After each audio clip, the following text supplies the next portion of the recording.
I think about this so much, Dana, having grown up in Atlanta, and you cannot move through this city and not think about the role of the Black church in the civil rights movement. You can't understand second wave feminism in the absence of consciousness raising circles in living rooms, right? That were happening before any demands ever reached a legislature.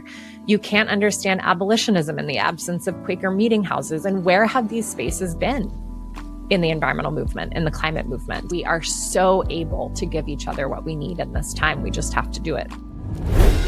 I'm Dr. Dana Fisher. Welcome to the Apocalyptic Optimist podcast. Real talk about what's broken and how we, and yes, even you, can actually fix it.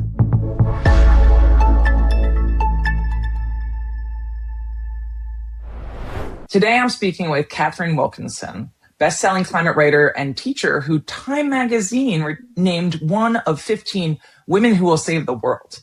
She just released her new book, Climate Wayfinding, and I'm delighted that Katharine is joining us today for the podcast while she is recovering from or in the middle of, I guess, her book tour, right?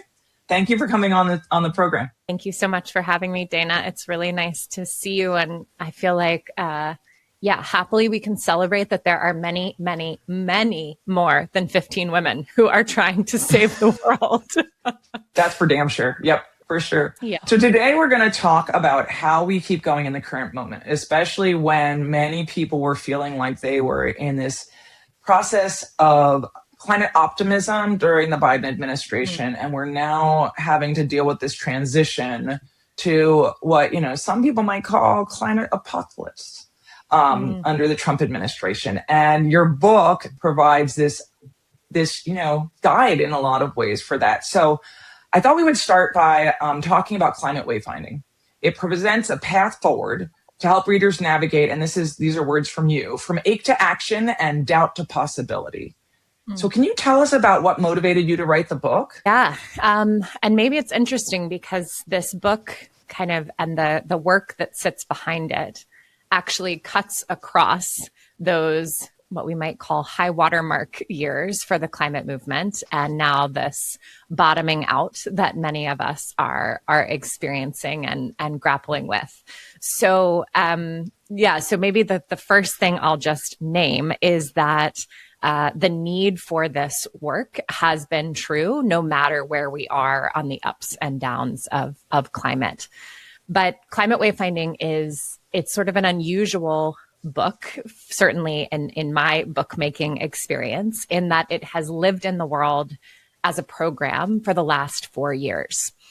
Let me think. Maybe I'll take us back a little bit, Dana, to another low watermark of the pandemic when we were hunkered down, and one of the there were no silver linings in the pandemic, but one thing the pandemic made possible for me, or I felt was possible in a different way, was to take up the practices of The Artist's Way, which is Julia Cameron's very beloved book about how we nurture our creative lives. And one of those core practices is to wake up in the morning and first thing, free write by hand before you do anything else.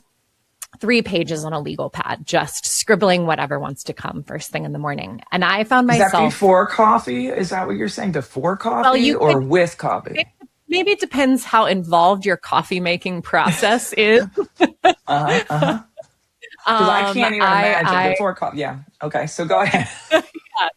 I think I was probably having coffee and writing at the same time. But I found myself one morning writing about this persistent drumbeat question that we hear all the time as climate people: what can I do? And I had started to think about that question almost as something more like, to use a fungal metaphor, the fruiting body of bigger, deeper wonderings that we are often holding about meaning and belonging and how to cope and what it means to contribute. And I was reflecting on my own winding climate journey and realizing that question, of course, does not have easy answers, but there had been a series of practices that I was using both consciously and subconsciously to keep working my way into answers. So that scribbly writing on a legal pad became an article for Time magazine. An article is wonderful. Probably people read it and they don't actually do any of the suggested steps. And so within the confines of the All We Can Save project, which is the climate learning and leadership nonprofit that I co-founded with Ayanna Elizabeth Johnson and continue to shepherd, we started to design this program that we called Climate Wayfinding to welcome in the big questions that we're holding about our climate engagement, about what it means to be human in this time, and move through a process of looking inward with care, outward with curiosity, and forward with courage, so that we can move beyond the stuckness of the heaviness, the bigness of the questions, the uncertainty that is just inbuilt into this time, no matter how much we're winning or how much we're losing, and to keep finding those next footholds forward. So that is a long answer to that question, but it is all of that work and thinking and the programmatic content that then became this thing with pages, this new book. Well, that's amazing, and that's a really helpful way of trying to contextualize where you were and when you were thinking about it. And I mean, it's funny to imagine that it wasn't really that long ago that we're all in lockdown. I have to say, the silver lining for me was I got to spend a lot more time with my daughter, who was just getting at that age where she was like, "Leave me alone, Mom." And then she was all of a sudden in lockdown with us. So I got to suspend her youth a little longer before she wanted to go out and be her own person, which I guess is selfish of me, but I did enjoy that part. No, that sounds completely lovely. Yeah. Well, if she were here right now, she'd be rolling her eyes, but she's in her job. So her job. You're entitled to eye rolls as a daughter. That's just part of the job description. Absolutely. So I want to get more into the weeds about the program in a second, but before we do, I wanted to ask you a kind of a broader question. So you talk a lot about community. And you note that we're not talking enough with family and friends and bringing conversations about climate into the workplace, which I think is a wonderful and much missed point that a lot of people are not talking about, because we have this crazy level of polarization in the world today. And so I was hoping that you could talk a little bit about how we should approach climate communication and communicating with friends and neighbors. Like, I have a neighbor who I'm very afraid to mention climate to right now. How do we approach it, and what are your suggestions on that? Well, maybe the place to start is that we probably don't need to be having climate conversations with everyone, right? If there's a neighbor that you know, right, that is someone who is so entrenched in, I'm making this up, but surmising, perhaps rejecting the scientific concensus around climate change. Perhaps. That may not be a good use of your magical time and energy, right? But I think it is worth grounding this question in some data, which is that the climate. I always love data. We love a little data, and I'm a kind of recovering social scientist. So, putting that hat on, right? We know that the climate majority around the world is real, right? Upwards of 89% of people say that they want to see more action from governments. But the kicker is that most of the majority thinks that it is a minority, right? And so if you think, oh, I care and I'm an outlier, yeah, you probably aren't going to be raising this topic in conversation, but also you may not be raising it in conversation because it's really heavy and we're in an already very heavy time, right? That to talk about climate is to also welcome in some emotions of sadness, of fear, of anger, for young people in particular, a sense of being betrayed by leaders, right? That's all big stuff. And I think not all of us feel necessarily equipped for that. And we might not be engaging in the conversation because we've had a lot of bad climate conversations. I can certainly say that, a lot of times I'll find myself in a climate encounter unexpectedly and sort of getting, even from someone that is, is fully invested. Like, it's just, hey, this is too many facts, and it's too many, like, let me rattle off this thing, and you should have said this thing, and like, it just doesn't feel welcoming, and it doesn't feel particularly human oftentimes. So I think all of those kind of snarls that we might have around why we're not having climate conversations start to tell us a little bit about how we might approach it, which is to center ourselves as human beings, not as fact slingers or chart holders or, right, is to actually come from a place of, you're a human and I'm a human, and here's what I'm noticing, and here's what I'm experiencing, and here's what that brings up in me. What about you? Right? The role of generous questions that are less about, I need you to have the right answers to this thing, and more about, what are we individually and collectively experiencing? And how does that make us feel? And what's at stake? And what would we like to see moving forward from here? And how to do that is often a big question mark, right? Like, people might be like, yeah, that sounds great, but how?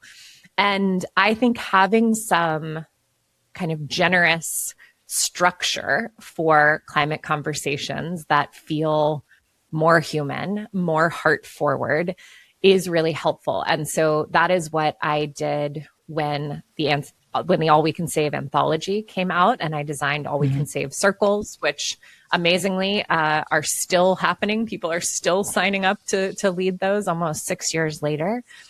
And that is what is here in this book. There is a reading group experience that's actually built into every chapter of the book, that are grounded in, just those sorts of approaches that might lead us into a climate conversation that we wouldn't otherwise be having, that we might not otherwise feel equipped for, and we might discover actually that we are really adept at having with one another. That's great. So I'm going to skip forward in my questions because there's so many that are connected here with All We Can Save that I want to talk a little bit about that for a second. So I know that you developed this program and these practices through the project. And I was wondering if you could talk a little bit about how that works. Like, did you work with a number of different circles simultaneously, or do you have like a centralized way of communicating with the different circles? And then also, if you can talk about how you think about going from the individual actions that folks are doing in these circles through the collective to getting us to the kinds of systemic changes that we need to see happen to address the climate crisis. So it's a very big question, but I feel like I wanted to just tie it all together because I know you have an arc of how this whole project came to be, and it's so interesting. Yeah.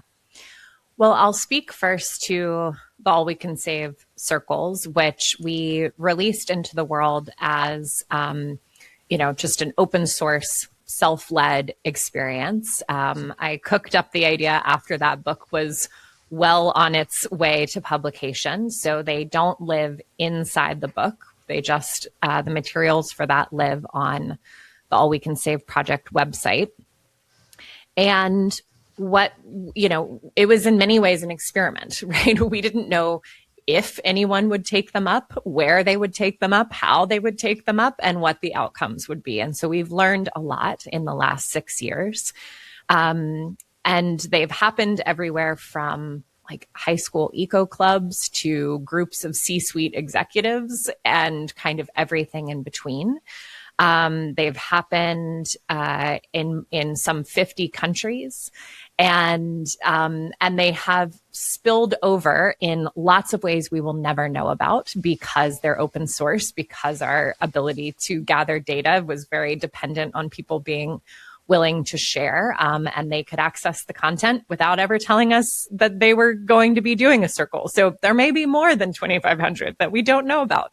Right. But what we have heard from people is that in many cases, this formation of community through an All We Can Save circle has continued on in different ways. There is, for example, in Atlanta, what started as a group of, I think, 4 people doing the All We Can Save journey together in someone's backyard during the pandemic is now a network of over 600 women in sustainability. We have heard about a circle in North Carolina, a group of women who then got deeply engaged in trying to reform the zoning practices and policies in their county to avoid kind of the worst aspects of suburban sprawl. Just a few weeks ago at San Francisco Climate Week, I was somewhere and someone came to me and said, I did an All We Can Save circle, and that sparked the idea for this company that I have now built. Wow. So it has come alive in so many different ways, and many more than we will probably ever know. But I think the continuation of these communities is probably, I don't know, the most exciting, the most gratifying, that people were able to weave and sustain these relational webs in the work that are so needed to keep us in this work over time. When we started to pilot the climate wayfinding experience, which is a much, it's facilitated, it's much more hands-on, it's much more of a kind of deep experiential learning journey. Our team led all of those pilots in the beginning, and we were seeing very consistently, kind of qualitatively, we use this 8 dynamics of climate engagement framework. And we were seeing expansion for every cohort on all 8 of those dynamics, and some of them really dramatically so. And we are also hearing from people the power of the experience of moving from overwhelm, ache, a sense of isolation, maybe burnout for the grizzled climate veterans in the mix, or a sense of doubt about what could be, into some clarity, a sense of possibility, connection, renewal, forward momentum. So we were like, great, this is wonderful, but we're a tiny, tiny team.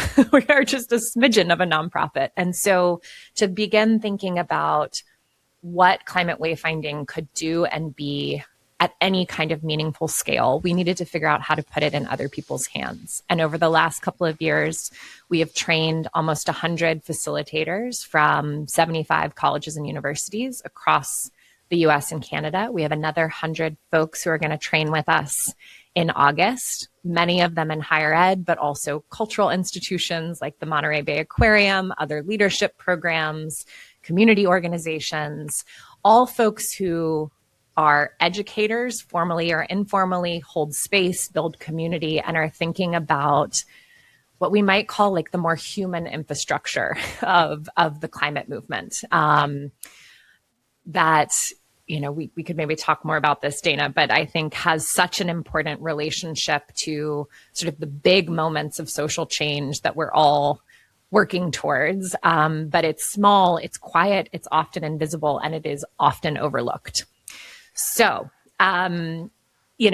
even when we were training facilitators and they were beginning to bring climate wayfinding into the classroom across a whole range of academic disciplines, into co-curricular spaces, doing it on retreats, like it's come to life in all of these different ways. Still, we weren't meeting the need. We have this living interest form list, and we know that there are hundreds upon hundreds of people that wanted the climate wayfinding experience that we were still not able to deliver. And of course, it's not just students, right, who are struggling with how do we navigate this increasingly mapless world. So the book was an effort to take the content, the ideas, the practices, the experience of the program and put it into a format that makes it accessible for anyone with a library card and internet access. And I'm sure we will learn a lot about what this work does as it moves into the world. But I'm thinking about recently a program of students at Ithaca College in New York, and we get data in when these cohorts wrap.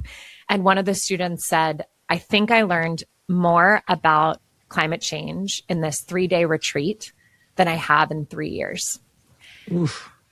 And that's good, but also bad, But I think the insight to me about it is that it is not by and large a shortage of information that is the challenge. It is a shortage of sense making and integration and orientation, because it's not about content delivery, right? It's not taking a group of students and trying to fill them up with as much information about climate change as you possibly can in 3 days.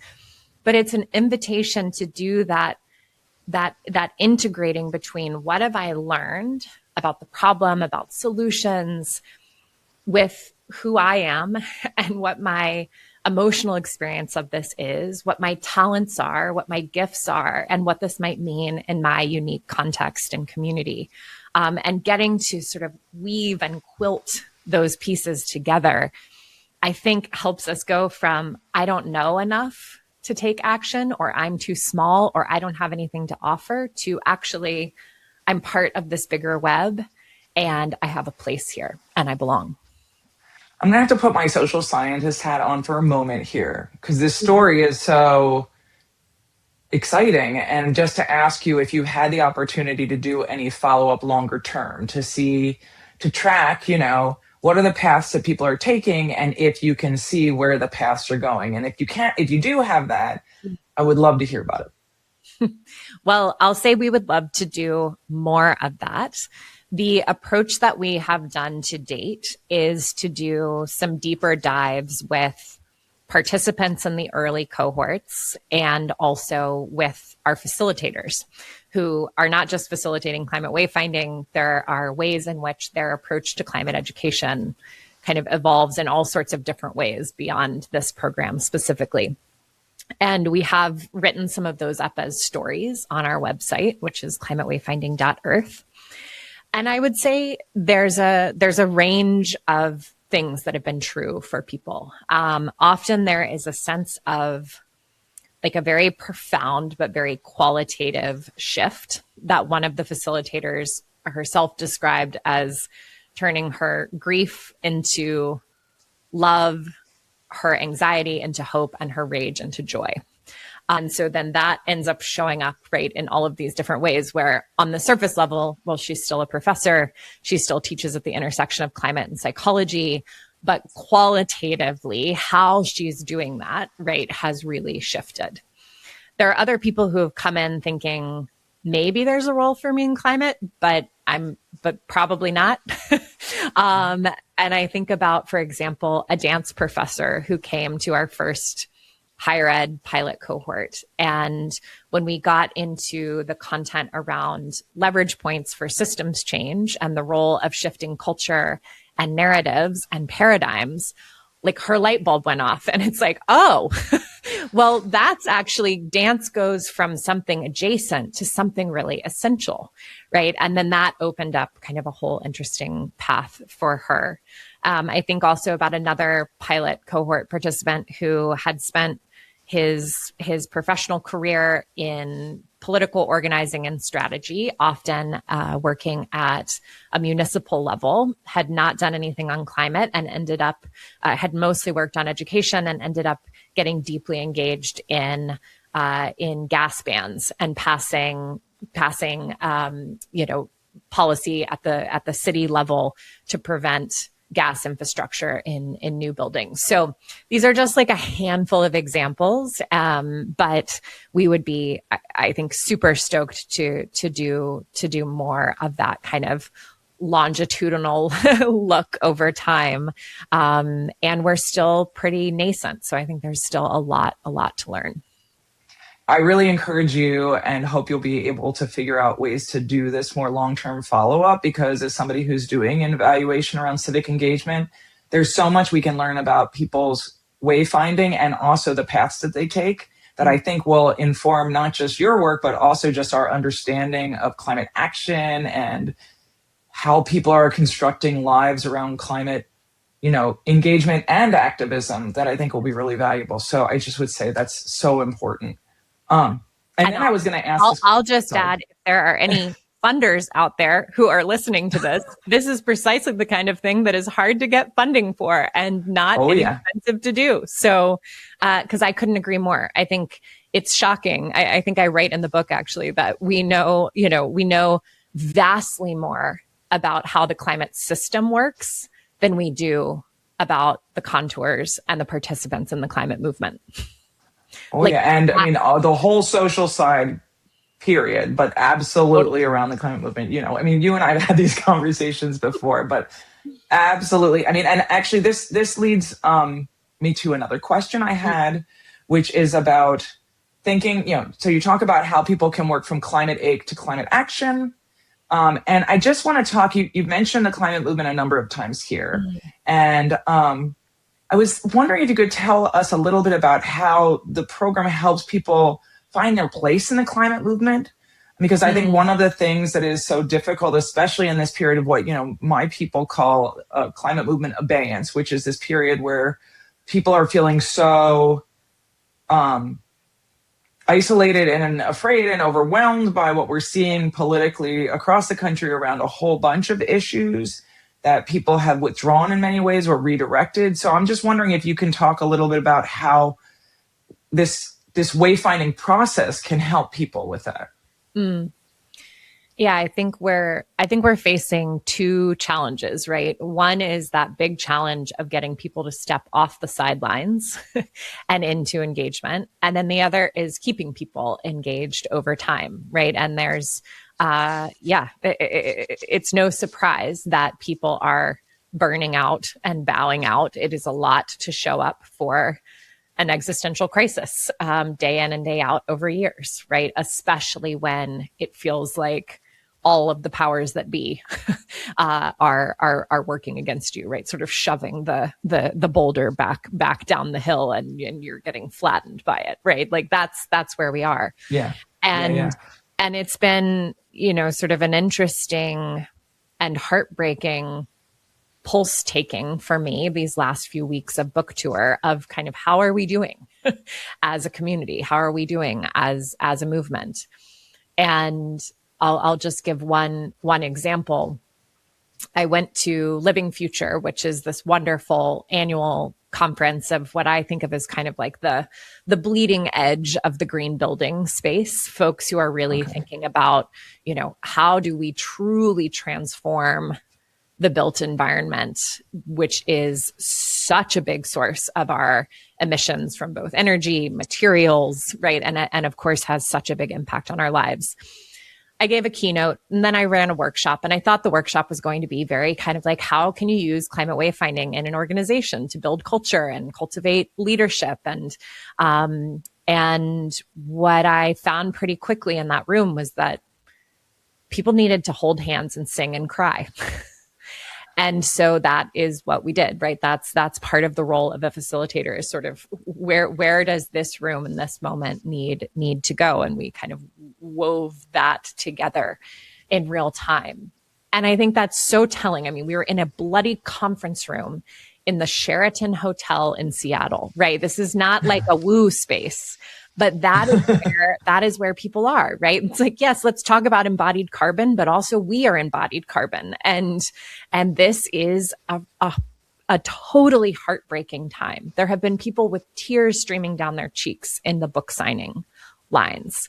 And I think if we are not taking seriously how heartbroken people are in this time, right? How many people have seen their work squashed, have lost their jobs, have lost their funding, or simply just feel like it is no longer worth trying because this is just too hard. We are going to have a mass loss of talent in this movement. And we simply can't afford that because we are already too small, right? It is already far too small a percentage of people who have gotten into this mix. And part of that is why, you know, in the climate wayfinding program and in the book, following our emotions is one of the first parts of the work, because we cannot get generatively to the other pieces, right? If we try to just skip forward to action, skip forward to strategy, get into some fresh tactics, like we're keeping the numbness and the ache and the sources of paralysis in the system, right? And we're going to sell ourselves short on all of those other pieces. So I think there's a really essential piece of this work that is about growing our capacity not as, mental health professionals, not as social workers, just as humans, peer to peer, to be with one another in the very difficult emotions that are coming up around this topic at this time. So that's one. And then being able, right, to not only have this looking inward orientation and not only have this, the sort of heavier pieces of that, but to also explore our sources of power, our sources of joy, our relationality, to build this sense of community that is often, I think, where the kind of near term goodness in this work lies, right? That is so much a part of having this work feel good and nourishing day to day. It's the people we get to do it with. So that's just a few of the things that I think are so important all the time, but in particular right now. Yeah. I mean, and I really like the way you're talking about, like, community starts where you are and with the people that you're working with and you're mourning with and you're processing everything with. I wanted to shift gears slightly. So you talk a lot about working with students. You talk a lot about working with educational professionals, right? So faculty, others who work at universities and in schools. So I wanted to ask a two-pronged question here. I mean, one part of the question is, how are you seeing people build effectively in this context, especially because we're seeing our educational system being, under attack in a lot of ways? And so there's that side of it. But the other side of it, and this is something that I've been struggling with in my work, because a lot of the work I've been doing with folks who are participating in, the pro-democracy movement and pushing back against, autocracy, along with other issues through activism broadly, we're seeing very few young people who are participating. And I'm curious, with your work in schools, with students, if you can help us understand, where are young people and what is it going to take to get them to join together with, older folks and to diversify the people who we're seeing on the front lines right now? So I think some of that is some of the same territory I was just talking about, right? That, we know that for young people around the world, almost half of them say that the intensity of their emotions about climate change, the grief, the anxiety, right, whatever they may be, are so big that it's impacting their day-to-day lives. So this is not a question of whether they get it and whether they care, right? It is a question of how to be in that awakeness, right? How to not be so overwhelmed with how big it all feels and how small we feel, that it even seems worth stepping in, right? And I think that there's no kind of, I don't think there's any kind of magic fairy dust to that. I do think it is just actually creating the spaces that let us work through the wonderings, not be alone in it. Because, right, if you think about it, if you're a young person and probably, if you are in school, you are probably encountering classrooms that may be very well equipped to meet your intellectual needs, but not particularly equipped to meet other kinds of needs. And in this, in this topic in particular, I think they're so interwoven.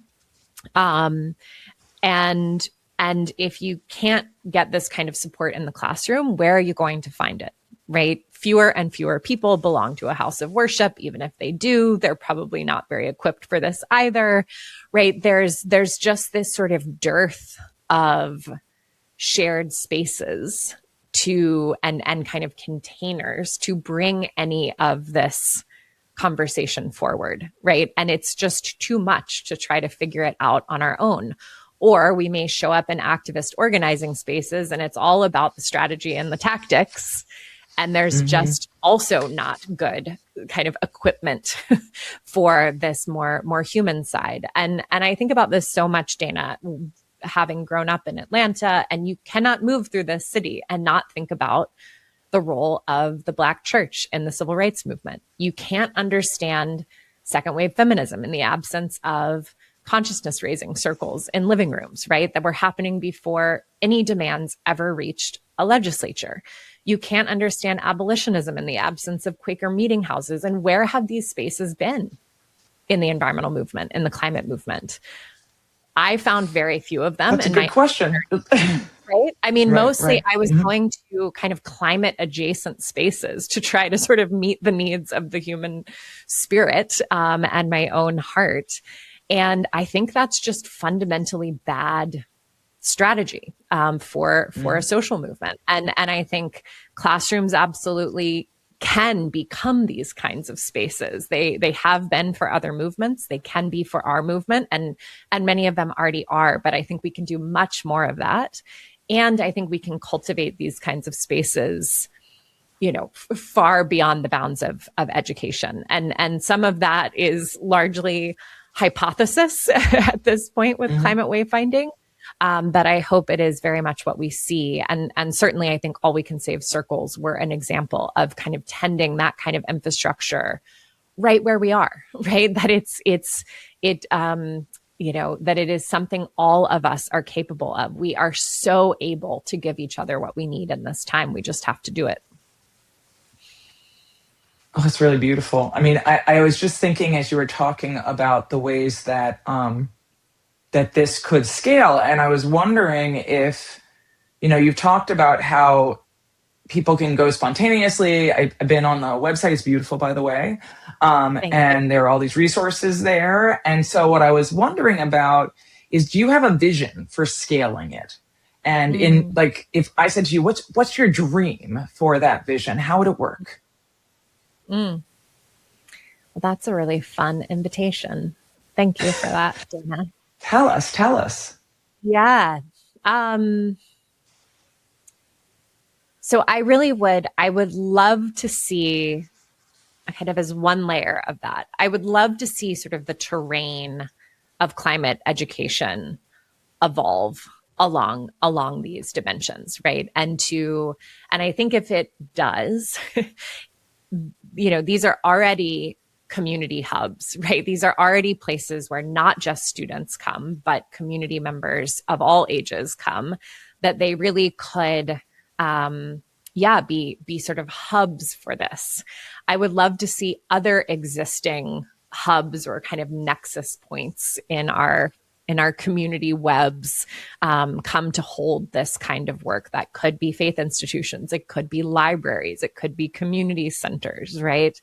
And I do think there's something really powerful about having physical containers for this. There are retreat centers all over the country, right? There are spaces that are really adept at bringing people together. And I would love to see, you know, kind of a pairing of programmatic content and existing physical spaces, and the many wonderful people out there in the world who are good at facilitation and are good at bringing people together and convening this kind of group experience, whether or not they're climate experts, right? They don't need to be climate experts to be able to help build this.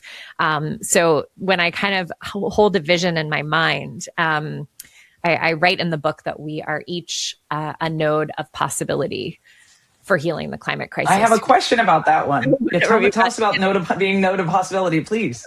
But in addition, maybe to each of us being nodes of possibility, this idea of like having many, many nodes of finding our way together, because this is not a one-off thing, right? We are living in and through this profoundly liminal time, and we are going to need to keep figuring again together. And I think we need these spaces of sanctuary, of watering holes, of you know, doing that deeper human work together. Networks of community. I love that. I mean, and I think the message that you're conveying here about this not being a one-off. So you can't just go on a retreat and be like, I figured it out and now I'm going to solve the climate crisis and I'm done. I can go on my way. It's not about that, but it's rather about providing the network. I mean, and in some ways, kind of the support that we'll need, which certainly, if like harkening back to the Black church and the way that the Black church really cultivated and nurtured the civil rights movement for so long throughout the time that there was the struggle. I mean, and even beyond the struggle, as we know. So, so I think that's beautiful. And that, right. It's like, it's about, how we collectively cultivate deeper capacities for orienting and navigating in a world where quite literally our maps are not working, right? Because of the climate crisis, but they're also not working internally, organizationally, culturally. We need to be better compass makers, right? And how do we do that with many ways of knowing and approaches that are both individual and shared? I'm going to ask you a slightly apocalyptic question in here, which is, in some ways, I mean, and maybe it's also just my perspective, but in some ways, it feels like this moment was made for climate wayfinding, right? Because this is a moment where people are looking for connection and for space to think about this, and they need a place for this kind of collective grieving around climate. And I was just wondering if you feel like, as you're talking about the book and meeting with people around the country, are you feeling like people have this appetite that you didn't expect when you were writing it? Because I'm assuming you were writing it well before all of the stuff that we're experiencing now started. Yeah, it has been, it's been fascinating. And some people have said, like, how did you know? How did you know we would need exactly this exactly now? And of course, you know, as I've shared, like the thinking that is behind this book has been cooking for some years. And of course, publishing timelines are such that, you know, you can't perfectly meet the moment at just the right time. I am hopeful that it is kind of a bundle of nourishment and support and useful tools that is arriving just when folks seem to really need them. And I'm thinking about, the depth of that need right now. There was a woman who came to one of the first book tour events who is at the EPA, and manages about 50 people. And she said, this is exactly the book that my team needs right now. And I cannot bring this book into the EPA right now. Which is just so gutting, right? I know, I'm like, also, if I had just bottomless money, I would just be like, how can we send this book to everyone who is trying to survive climate-related work in the federal government, who has lost their climate-related work in the federal government? Because,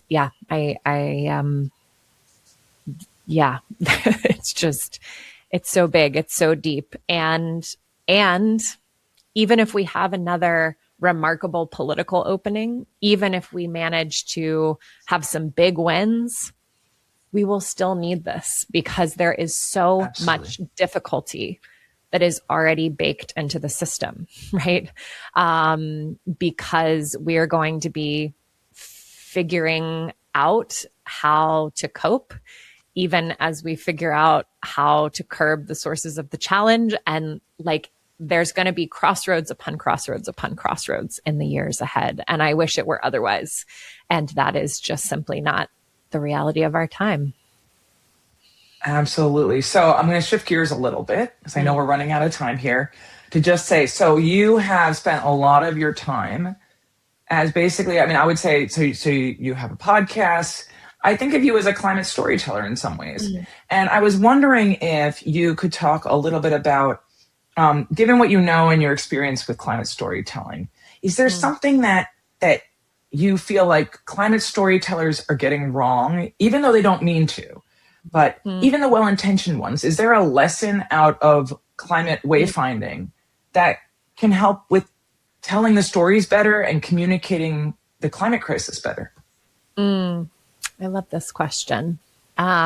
And maybe the first thing I want to say is thank goodness for all of the climate storytellers and communicators out there trying to do it, because it's not easy and it's so needed. I think as over the years, I've noticed that we have a lot of trying to tell the story that we think we should tell. Mm-hmm. And that is never the source of a good story. Right. It's been wonderful, I think, to grow our sophistication around understanding what framings are effective and what messages work and what messengers resonate, right? And at the end of the day, when you think about stories that move you,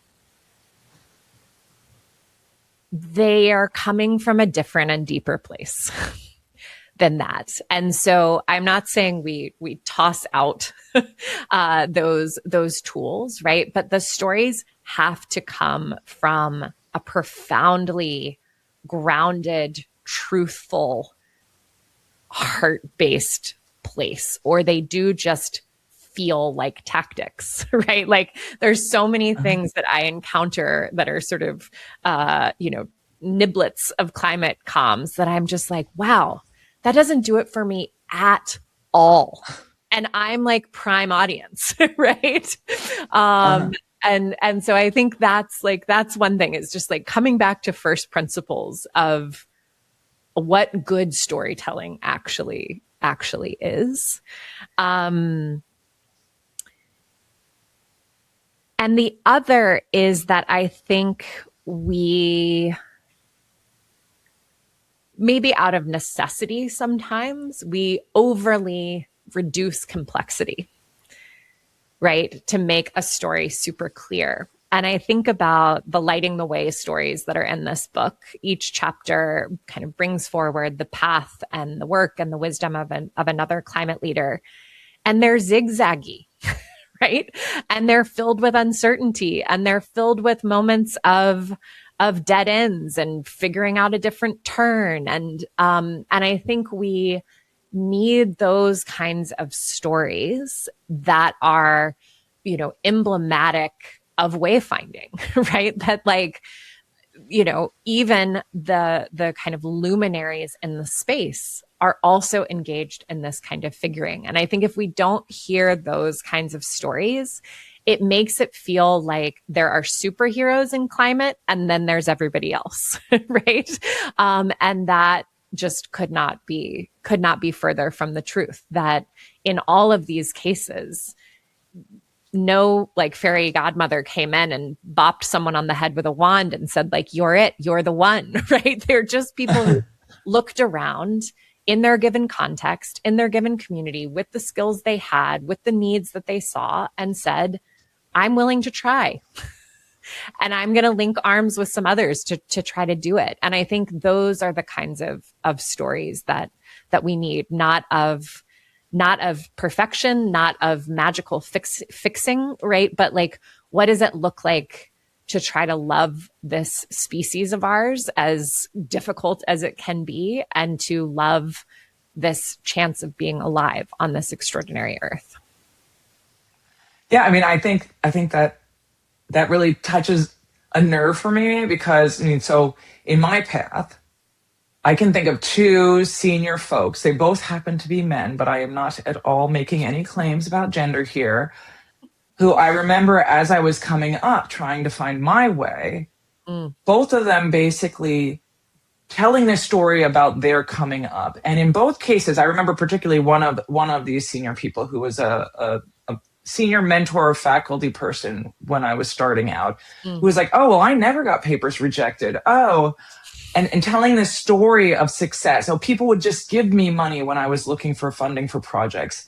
And the thing that's funny, I mean, it's not funny about it, is that I know now that person's story a lot more. And I know it was a reconstruction of history that was filled with a lot of self-interested, I don't know how to say it. I mean, basically he skipped all the bad stuff and told this story of winning. And I was like, wow, that's a wonderful story you told. but it didn't help me figure out how to be successful when all I heard was, No. looking back, now that I'm on the top of the mountain, I won. And that's how I got up here. And so I Right. think, And it's unfortunate. I was so special and so lucky that it all Exactly. was easy for me. They called me out. Yeah, they called me out and they said, how much money do you want? Here you go. I'm just passing you as much as you need, right? That's And great. it's unfortunate because when you reconstruct a story like that, which unfortunately I think many women are not trained to do that. We're not told to like every time you lose, it's a success. Figure it out, reframe it, right?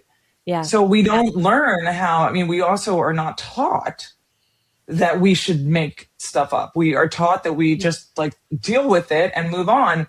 But that doesn't tell us this, that doesn't help us to learn the path if our path doesn't look like the successful people who we come after, right? Yeah. So I think that is so valuable for people to understand that and to tell those stories and understand how one, my mom used to tell this story, like, when one door opens, when one door, I just said it wrong. Yeah. When one door closes, a window opens, and it's all about figuring out where's your window, right? Yeah. And it really is wayfinding. It's just, she said it a little differently. Totally. I have to just add in a gender observation, Dana, since we've touched on that.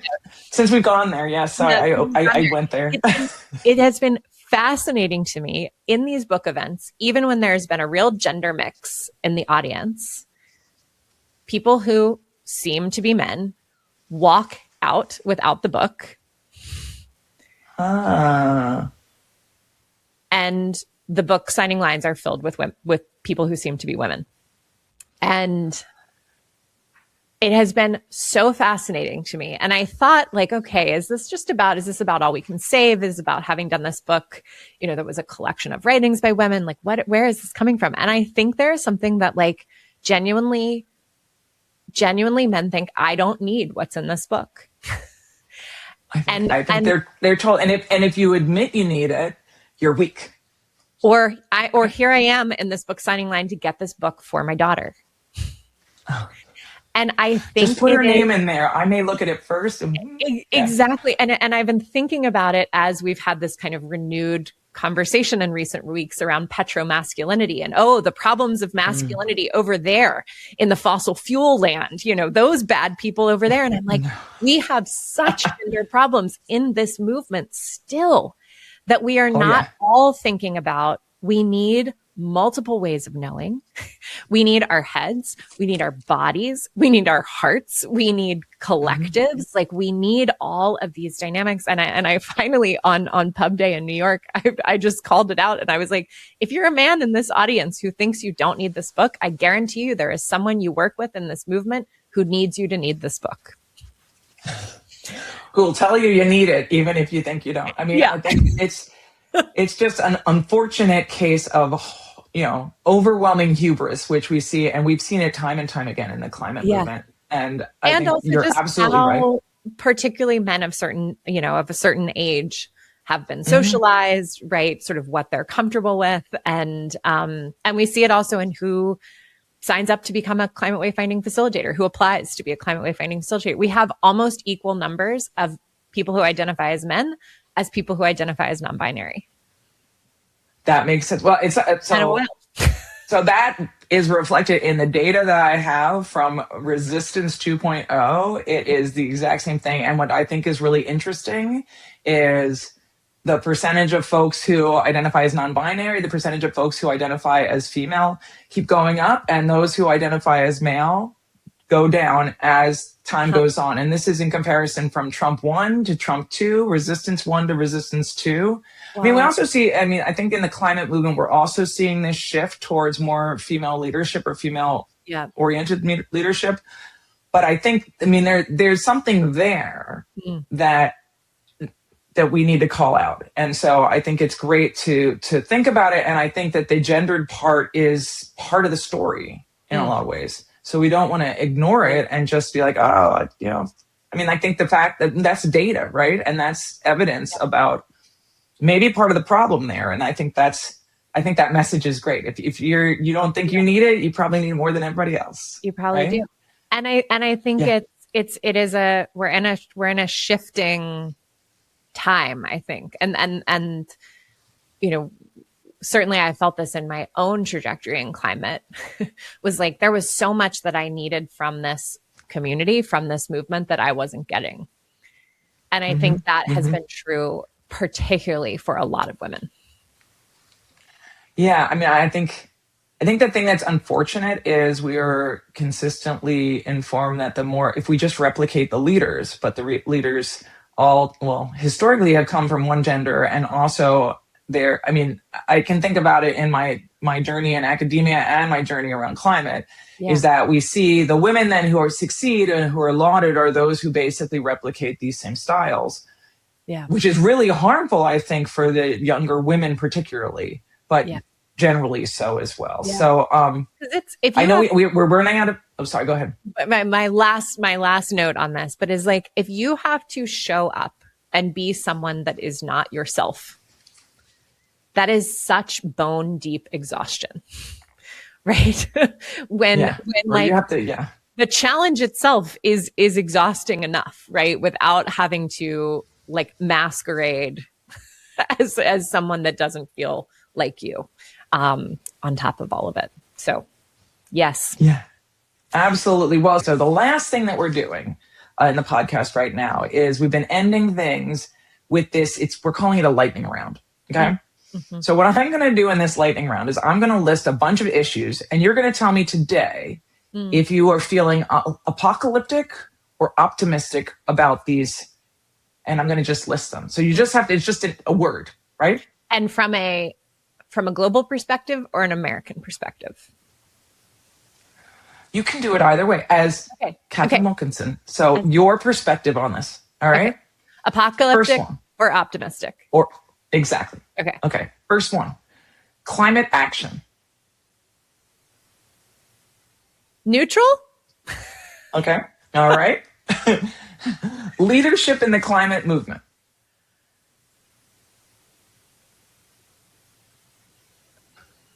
These are hard, Dana. We'll skip it. We'll skip it. Come back. I can tell you're going to be my number 3 on the Likert scale. Every single one, you're going to be like 3 down the middle. But I know. I'm like, neutral. How about climate storytelling? Maybe more optimistic. All right, here's one. Democracy in America. Ooh, apocalyptic. Yeah.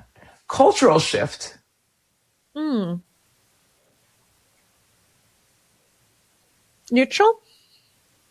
All right. Well, I'm going to end with climate wayfinding. Oh, I mean, you have to feel optimistic when it made its way into a book and the book made its way into the world. So exactly. And we have, I think, already 280 reading groups that are in motion. So you got to track them. You got to track them. Exciting. Get the data. No, it's amazing. So congratulations on the new book. Thank you so much for taking time to talk to me. I know you've been so busy, and I feel so lucky to have gotten to talk to you. So thank you. Thank you for listening to this episode. I hope you're feeling a little less apocalyptic and a little more optimistic now. I'm Dr. Dana Fisher, and I'll see you next time. If you like this episode, like, subscribe, and even pass it to a friend. Thanks.